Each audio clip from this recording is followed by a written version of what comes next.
我的人生真的非常糟糕，对我来说，死真的比活着要容易。他叫许君山。跟我说一说今天是怎么回事？对不起，教授，我个人口头表达能力不太好。你是我的学生，将来是要搞刑辩、上战场的。以后呢，你每周6晚上过来一趟，我单独给你辅导一下。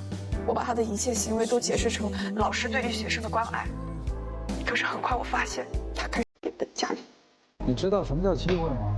机会之所以称之为机会，那是它具有时间性上的有一错过一次啊，后悔终生。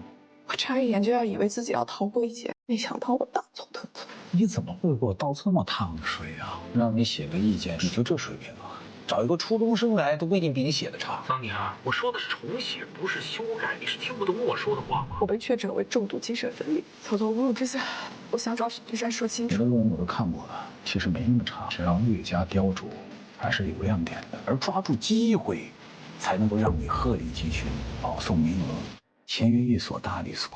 我和魔鬼做了交易，我变成了一个让所有人都不耻的女孩。我的世界已经不会再好了。